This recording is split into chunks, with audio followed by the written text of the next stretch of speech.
नमस्कार दोस्तों, अगर आप मध्य प्रदेश से हैं और डाटा एंट्री के ऑपरेटर की भर्ती का इंतजार कर रहे थे, तो आपके लिए बहुत बड़ी खबर है। एमपी भू अभिलेख डिपार्टमेंट ने 770 पदों पर भर्ती का नोटिफिकेशन जारी किया है। लेकिन ध्यान दें, इस भर्ती के लिए सीपीसीटी स्कोर कार्ड और हिंदी टाइपिंग पास होना जरूरी है, नहीं तो आप आवेदन नहीं कर पाएंगे। लास्ट डेट इसकी 3 अप्रैल 2026 है।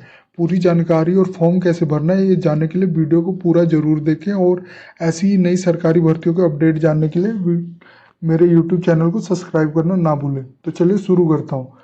जो एमपी भू अभिलेख डाटा एंट्री ऑपरेटर रिक्वायरमेंट 2026 है, इसके ओवरव्यू की मैं बात करूँ, रिक्वायरमेंट ओवरव्यू की, तो ऑर्गेनाइजेशन नेम है एमपी भू अभिलेख प्रबंधन समिति। पोस्ट नेम रहेगी आपकी संविदा डाटा एंट्री ऑपरेटर की, और इसमें जो टोटल वैकेंसी 770 है। जॉब लोकेशन आपकी मध्य प्रदेश में रहेगी, और जॉब टाइप है संविदा कॉन्ट्रेक्चुअल 1 ईयर रिन्यूएबल है। ध्यान देना, ये रिन्यूएबल है। और एप्लीकेशन मोड की बात करूँ तो ये ऑनलाइन है। डोमिसिली इसमें रिक्वायर्ड है, आपकी मध्य प्रदेश की डोमिसिली होना मैंडेटरी है। फिर इम्पोर्टेंट डेट की मैं बात करूँ तो एप्लीकेशन जो स्टार्ट हो रहा है 5 मार्च 2026 से, और लास्ट डेट अप्लाई करने की 3 अप्रैल 2026 तक है। ऑनलाइन करेक्शन विंडो जो ओपन होगी वो 12 मार्च 2026 है, और जो इसका करेक्शन विंडो क्लोज हो रही है वो 4 अप्रैल 2026 तक है। और एप्लीकेशन फीस की बात करूँ तो इसके ऑफिशियल डॉक्यूमेंट में ये मेंशन नहीं किया गया है, यानी फ्री है।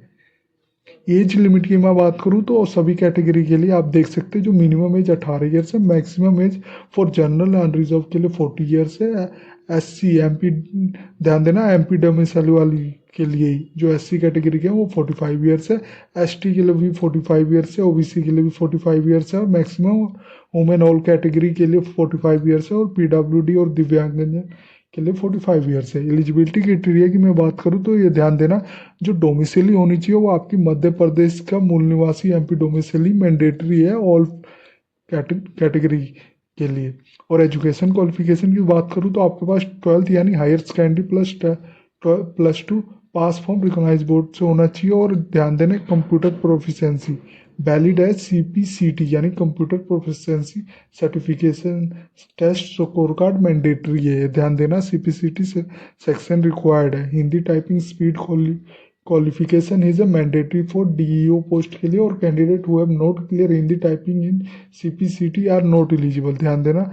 और सीपीसीटी स्कोर कार्ड वैलिडिटी है 7 years from the date of issue. ये ध्यान देना, 7 ईयर्स तक ये चलता है जब तक आप सीपीसीटी स्कोर कार्ड की वैलिडिटी है। क्वालिफिकेशन डेट होगी, all qualification must be hold on the date of the application submission.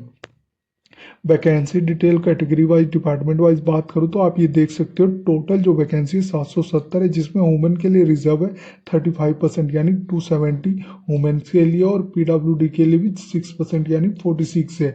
ये आप देख सकते हो, कैटेगरी वाइज भी डिफाइन किया होगा, और इसका लिंक मैंने वीडियो डिस्क्रिप्शन में भी दिया है, तो एक बार आके विजिट करने पड़े, ध्यान से लेना।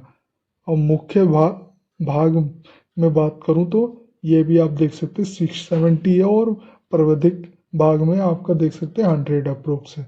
सिलेक्शन प्रोसेस की बात करूं तो आपका होगा सीपीसीटी स्कोर कार्ड, और आपका कंप्यूटर प्रोफिशिएंसी टेस्ट है, और section 2 cover net typing speed in Hindi और इंग्लिश फॉर डीओ पोस्ट के लिए, ये ध्यान देना। और फिर आपका डॉक्यूमेंट वेरिफिकेशन होगा, और contact execution and medical examination होगा। सीपीटी एग्जाम पैटर्न की मैं बात करूँ तो आप देख सकते हैं, जो सीपीसीटी एग्जाम पैटर्न है, सेक्शन 1 में कंप्यूटर प्रोफिशिएंसी होगा, जो जिसमें ऑब्जेक्टिव एमसीक्यू टाइप का आएगा, और कंटेंट होगा computer basic, MS office, internet और जनरल रीजनिंग का आएगा।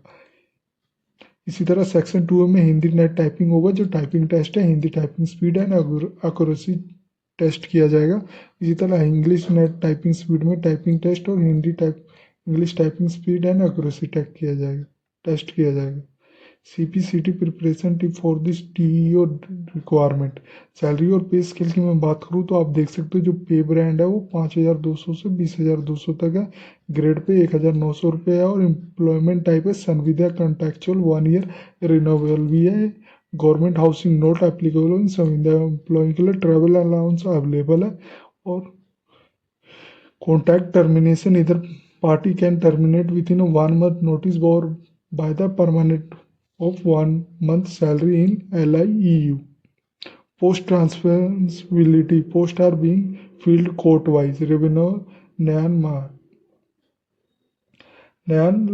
वार, फुली नॉन रेफर ट्रांसफरेबल है।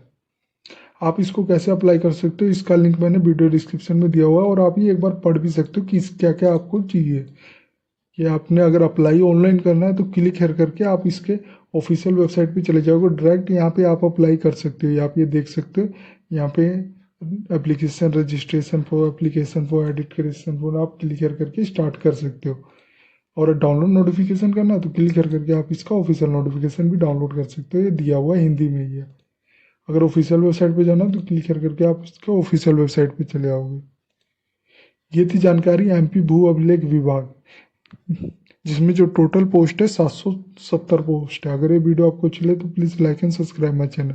धन्यवाद।